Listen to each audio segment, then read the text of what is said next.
Hey you guys, today I'm going to talk about Love and Hip Hop Reunion season, what's this, 7? Part 1 was a mess. It was a mess. It was good. It was a mess. So, I don't have notes, so we're just going to talk about everybody that they put up there individually or whatever. So, the first storyline started off with Cardi, her sister, and, was it Swift? Yeah. The producer Swift and his girlfriend Asia.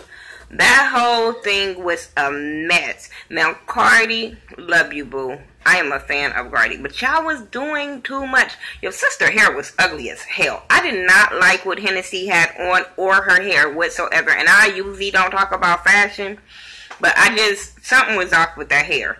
The dress probably would have been cute if that hair threw it off. But they talking about the whole thing, about them flirting or whatever, and him not, really caring about her dude, her not knowing about his girlfriend or whatever, and how he was at fault for all of that stuff that happened. So, yeah, Cardi, was talking about that.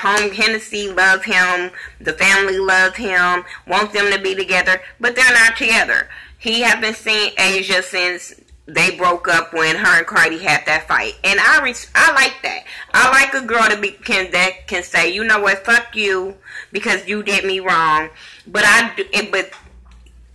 the situation should have been kind of addressed a little differently then, so we could have got a better understanding. We could have let, the way he apologized to her, I do think it was sincere. I think that he got caught up being with Cardi and the lifestyle with Cardi and all that kind of stuff, and he didn't know how to break it to his girlfriend. But I think they should have talked separately, because with Cardi and her sister on that stage, nothing was going to be accomplished, because Cardi's whole thing was, she was in go mode. The whole time she's sitting up there, she's in go mode. She's sitting on his dick trying to get to Asia, like just trying to get up under her skin. She wants to know why this girl don't like her. And then the same thing, I understand where Cardi is coming from, because the excuses that Asia was coming up with was, you mad at her because of what your boyfriend told you. Your boyfriend told you that he would fuck her, or he did, or whatever. You mad at the wrong person. So you sending those texts or whatever and talking about her and judging her was wrong, because she never fucked your dude. You know what I'm saying? And you didn't take it upon her. And I feel like, because she had kept saying it on the show, she judged Cardi because who she was. You know what I'm saying? Her being a stripper, that's what she judged her on. And her being with her man all the time. But your beef wasn't with her. Your beef was with her man. So when you sent them text messages about Cardi, I understand what Cardi B was saying about fucking her up. Like, I didn't have nothing to do with you and your man, because I didn't know nothing about you. So she thought it was fair game to be flirting with old boy. When Cardi threw that shoe at her, I said, that's fucked up. I thought that was wrong of Cardi, because I felt like you knew she wasn't going to be able to get back to you. You know what I'm saying? If y'all was able to square up and you threw that shoe, hey, so be it. And they're going to say, oh, because New York, we from New York and we savages. Bitch, don't put that on all New York people, because I know some New York people that's not savages. You know what I'm saying? So don't put that on everybody from fucking New York. But that shit was not cool. This whole thing with the Creep Squad was stupid as hell. It was stupid. It was so stupid about who started the Creep Squad apparel, who gave a fuck. I do think Rich is he a hater when it comes to Mariah Lynn, because you have no reason to hate her like that, because first of all, you did start that shit with Diamond. You started that shit with Diamond and Cisco. So him paying you back for the shit, just own up that you started the shit. Stop putting all that shit up on Cisco. I'm sorry. I'm tired of everybody putting that all on Cisco like he's the only one played a part in that situation. The shit that he did with Peter, he owned up to it. He paid him back. I thought that was very, very honorable of him to pay that back. I don't understand why he wants to be in a creep squad so bad. I don't know why he wants to be liked and loved so bad. Oh, America loves me. Woo, woo, woo. I do think he'll fuck up Rich. I'm just saying. I think if they have a fight, he will fuck Rich up. I don't think Rich really want it. I just really don't. I think Rich was talking shit because the security was on that stage. But I think Cisco really needs to get his emotions together. Like, why do you care? Why? And when they asked fucking Pap why he wasn't in a creep squad, are y'all fucking crazy? Because he's not a creep. Why would he be a part of that situation when he's not a creep? Duh. That was stupid. That whole thing on him keep calling Mariah Lynn a hoe. For what? She didn't even do nothing to really Rich this season besides, call him a has-been, which he is. Like, bitch, what are you doing? Who you producing? Who you bringing out? Like, shit, don't act like whatever she's saying, she lying. But him calling her a hoe when she didn't even have a boyfriend when she was fucking around with him, I don't get it. I don't get it. And now, okay, I get what Peter's saying when he told Mariah Lynn to stop fucking with all of them in this squad to, get her name up out of that shit. But I'm like, okay, Steph, why y'all not mad at Rich? He just over here taking your artist, telling your artist to walk away. That's money. Nobody's saying nothing about that. But y'all worried about Cisco taking money. But Rich, he just tried to take not Rich, DJ Self. He just told your money to leave you alone. Like, I don't get this whole shit. And when they was all saying, I'm the moon leader of the creep squad, I started the creep squad. Oh my God, they sounded stupid. The whole thing with Pap and Remy, I don't know why they on this show. I'm gonna always say that. I don't know why they're on this show. They are really what Love and Hip Hop is about. Love and Hip Hop. I don't know what all these other people are doing. That's why I think they need their own show. They need to either be, y'all need to find some more people like Pap and fucking Remy that's love and hip hop, not ratchet and bullshit. I don't understand this shit with the mess need to be called something else. But Pap and Remy is what love and hip hop is all about. Him talking, they both want to be there for each other. They both don't want to see each other hurt. That's what love is about. That's what I'm telling you. I really, really grew to really like them when they were talking tonight. Like, I'm really not a big fan of Remy Ma. I'm probably more of a fan of Paps than Remy. But that's no shade. I just like him as an artist. Really, I do. But I just feel like, they don't belong. They don't belong on this show. And I'm not saying kick them off the show. I'm just saying get them their own show. Who else was on this before I get to the ratchet boy? Oh, Snoop and Jay. Stupid. I do think kind of Snoop played Jay to the left because now she did explain her situation with her son. That's why really too much didn't go off about her son. But I do feel like the way you word things makes people go off on you. You following love and your son is out there. But I do get it. When boys get a certain age, you be like, okay, go stay with your dad because there's some things that I'd rather for him to teach you than me. Or shit, some parents be like, shit, I did my years. It's your motherfucking turn. You don't get to just be off like that. No, it's your turn to teach your son what he needs to be taught. And the only reason why I can say that is because I've done it. I understand what she did it. But I did not leave my son to go be with somebody or nothing like that. We were already together. My son was living with us. And then we were living in another state from his dad.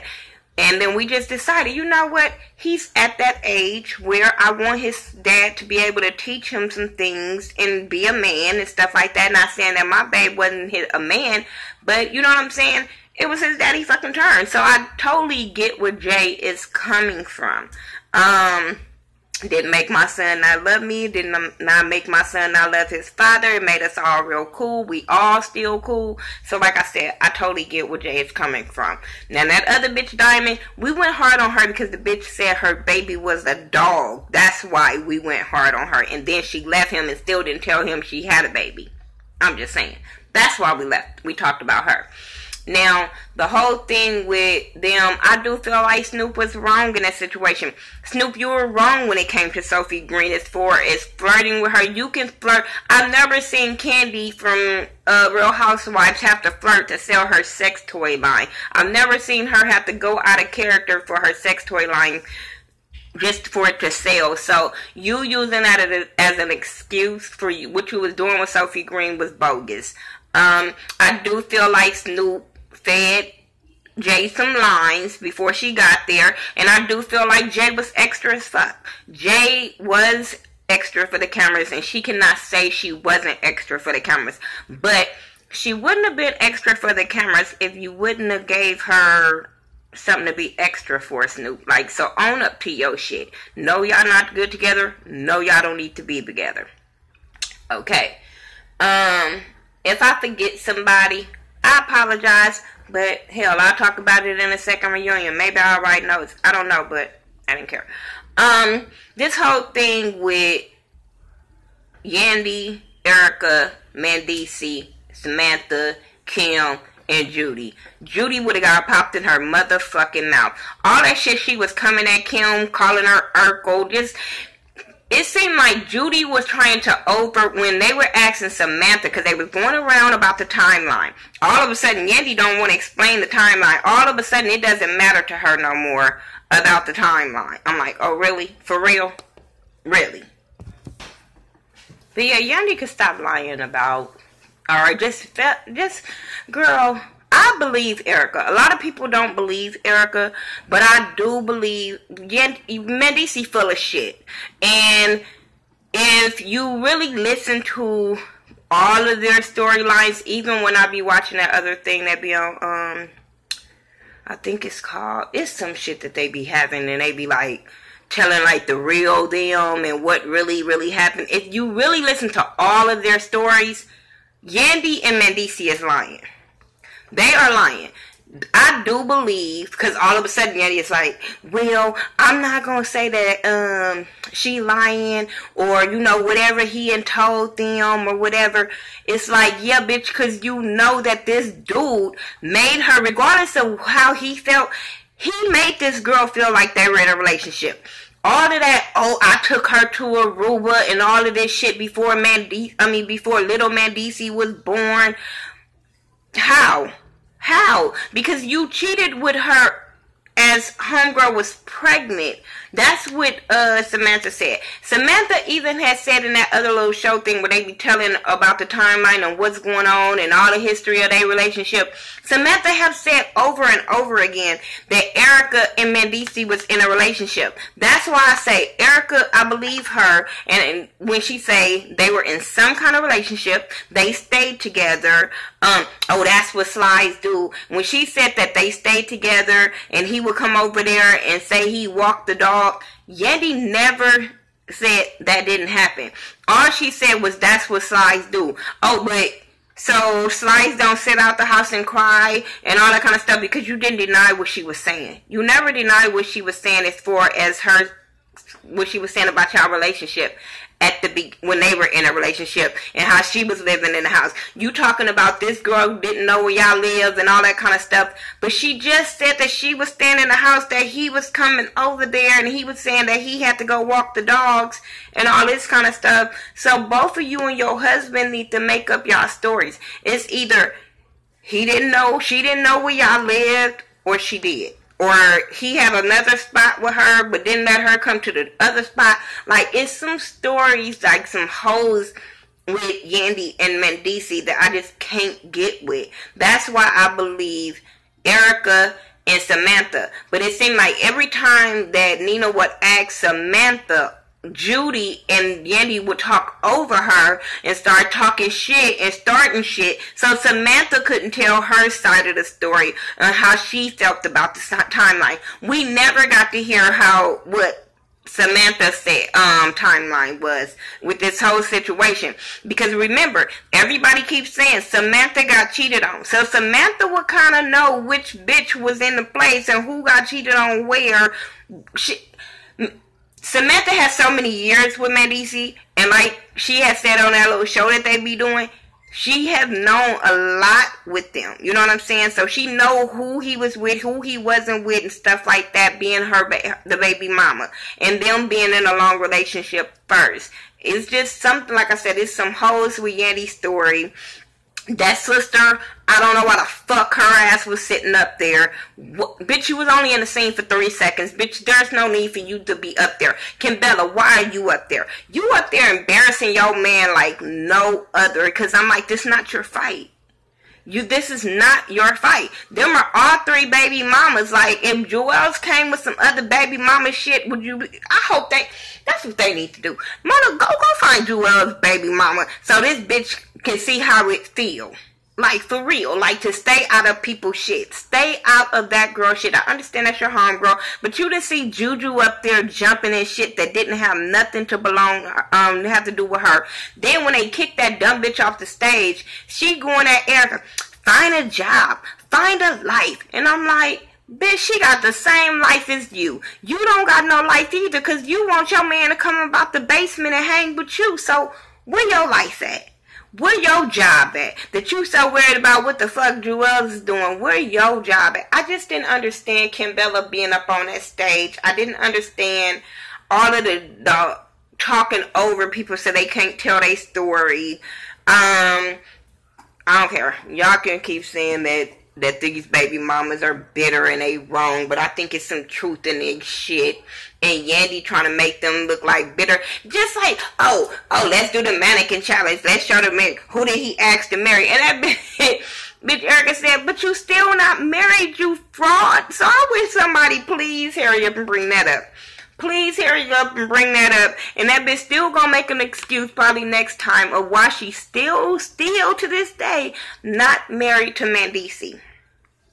But Erica and Samantha the frauds, and they be lying. But we supposed to believe Yandy. I can't do it. I just can't believe Yandy on this shit. She tried to make these girls look bad, not thinking Mona wasn't messy and gonna bring these girls on the show. And then the girls came on the show to tell their side, and she don't want them to tell her side because she don't want to look like the thought box that she is. Homegirl was saying how she cheating on Mandisi, all kind of shit, and that I be okay. If they lying about all that, there's some things I just can't believe that they saying. But anyway, that's all I got for you guys. That's my loving hip hop. We gonna see some more ratchetry because that shit Cardi B and her sister keep doing. I'm just like, why are you acting like this? This not the Cardi B we want to see. This not. I understand you popping off and you fighting and all that kind of stuff, but it's just like, why are you being extra? No, boo boo. Come back to the Cardi B that everybody love. Anyway, that's all I got. Gotta go do my Real Housewives of Atlanta video. So, before I go, my It's All About Support event will happen. The event has to go down on July the 7th. Which is cool because it's a Friday and we're going to turn up. Even though we're going to have everything done the whole weekend still, the scavenger hunt and everything, instead of Friday, we're just going to make it to Saturday. We're going to have a sweet party. We're going to go to the club. We're going to do all kind of stuff. So still come. I'm going to put the code for the hotel in the description box. We're staying at the Alexis Park All Suite Resort. And, yeah, the rooms for Friday and Saturday is only $80 a night. And then Sunday is $69 a night. And that's just for the basic suite. Then it goes by the suite, like $10 more for the deluxe suite, $30 more for the crown suite, which is a loft upstairs, downstairs, a spa up in the hotel room. And that's going to run you, what, $110 a night? That's not bad. Then the Majestic Suite, which I love. And that one is going to be $140 a night. And then the Regal Suite is a 2-bedroom. And that one is $160, I think, or $150 a night. And it's an upstairs, downstairs, 2-bedroom. So you could share a suite with somebody and go half the price. You know what I'm saying? I'm just saying. So, and I have them for 3 nights. I have them booked for the Friday, Saturday, and Sunday. So you can get discounts on those nights. If you want to just come that Friday, book it for that Friday. It's $80 a night. You cannot beat that here in Vegas. Nowhere. No day of the week. Just saying. And then, like I said, I'm going to put the code in the description box. Also, I'm going to put the code for the GoFundMe account and also my PayPal for the people that want to donate to the GoFundMe and the PayPal, because I'm trying to get enough funds for the event, for the venue, that I don't have to charge to get in. I want everybody to just be able to come party, turn up, and have fun. So if I can just get the venue paid for, everything else will fall in place. If not, by next week, I will just be charging for the tickets and all that kind of stuff. So, I hope you guys come. I hope you guys have fun. And I'll talk to you later. If you want to contact me, everything I do on the internet is The Ghetto View. THA, not THE. Except my Facebook is Miss Nika, The Ghetto View. And you can email me at theghettoview@gmail.com. Alright, peace.